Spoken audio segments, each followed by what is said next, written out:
Hey everybody, Joan Zodianz here, and welcome back to another episode of Spiritual Zundayz. We are starting off this month with Mars shifting into Gemini, and we're also going to be talking about the Pisces in Mercury and in Venus.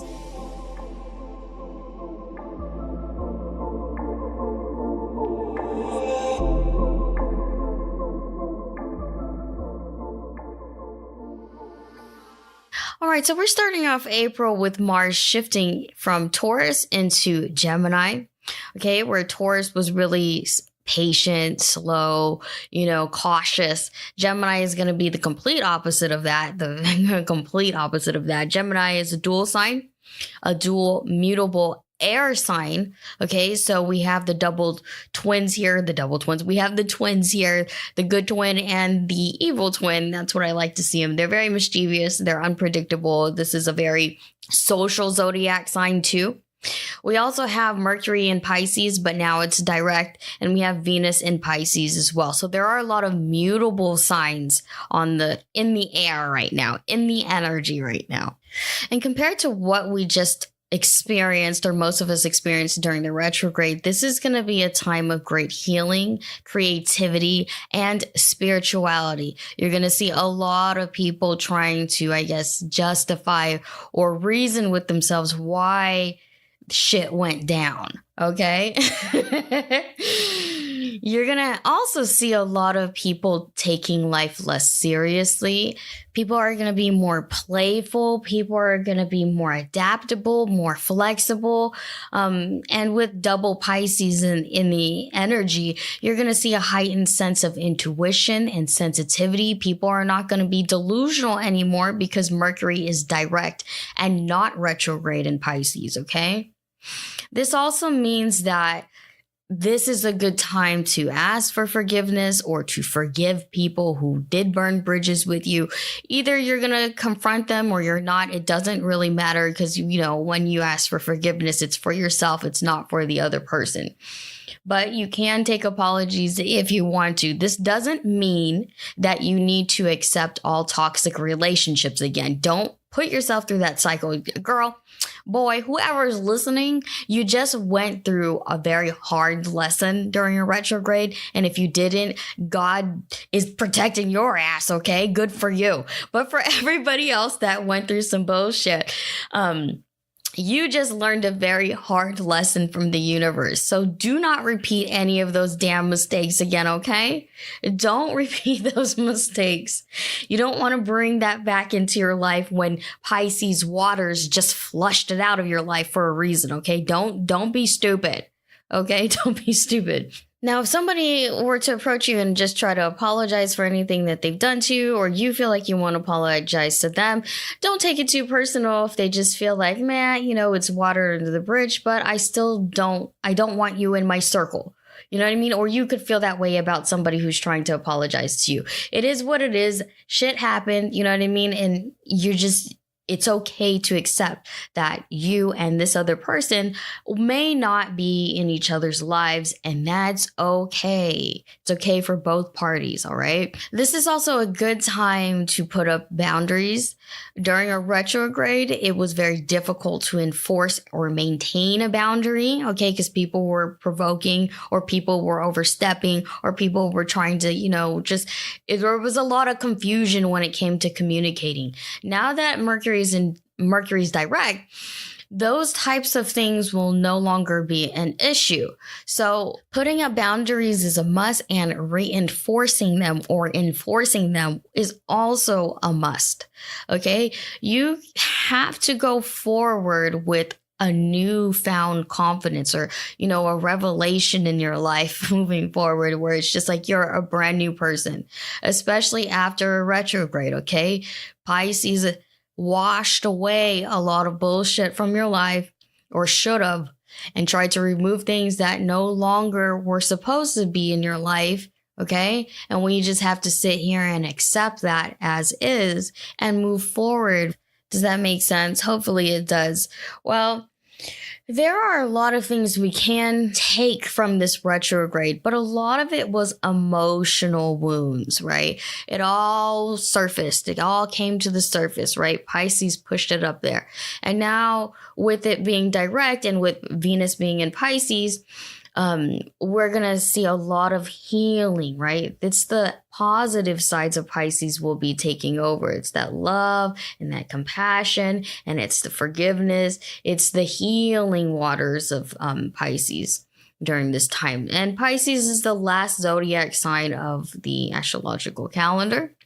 Okay. And then shortly after in this month, it will turn, Mercury would go into Aries, same with Venus. So spiritually, we're seeing a lot of things ending. Okay. This is a time for closure. Last zodiac sign, closure. And then when Aries takes over, it's beginnings of things. Okay. It's a new, seriously, a new lease on life. And if you're not doing that with your own life, then I mean, what are you doing with yourself, man? You know, as humans, we are so complex. We need to reinvent ourselves. We need to evolve constantly, okay? And learning about the energies in astrology, learning about the energies in yourself will help you achieve that. You know, you can live your full potential by constantly learning and developing things in yourself. Okay. And I think that's why a lot of people, they always feel like stressed or stagnant or whatever it is because they're never training themselves to do these things. They're never developing themselves spiritually, mentally, emotionally. They just want to be stuck in a rut or stuck in their old ways because they're just too afraid of change. Change takes commitment. Change takes dedication. Okay. And if the retrograde didn't teach your ass that, then I don't know what to tell you. No, nothing that I'll say will help you achieve your better self unless you're willing to do that. And this is a great time. This is a great time to do that until the middle of this month where everything will start to shift into Aries, right? So really try to understand the energies that are happening with yourself and with the universe as well, as this will really help you gain self-awareness. And that's the goal of me doing this damn podcast, you know, to keep it real, one, but to also share the knowledge of the universe with you. So really, if things need to die in your relationship, and not literally, you know, if things just need to leave your space, then just give it permission to. Okay. Allow yourself the time to heal. Allow yourself new space, new waters to tread. Okay. New land to explore in yourself. All right. And that's what all of this really means, especially with Mercury in Pisces, Venus in Pisces. It's the healing waters that need to bring in wisdom, spirituality, and intuition. Okay. It's also heightening all of these things too, so that you can build self-awareness, so that you can surround yourself with good and loving and healthy relationships. Okay. You do not have to suffer, you know. Suffering to me can be a choice for some people, seriously, because they choose to stay in murky waters. You don't want to be that person. Anyways, enough of my rant. Hopefully that can, you know, motivate you guys to make the right decisions as Pisces is ending in Mercury and Venus, and as we are shifting out of, you know, this old phase into new phases, which is going to be in Aries. All right. And try to utilize the Gemini energy that's out in Mars right now. Mars influencing our physical energy and aggression, you know, being more flexible and more social will help you build new relationships if you burnt a lot of relationships. And hopefully that makes sense. But trying to find the depth and the meaning of everything is important. So try to, you know, partake in a lot of meditation and self-reflection. I can't say that enough for people.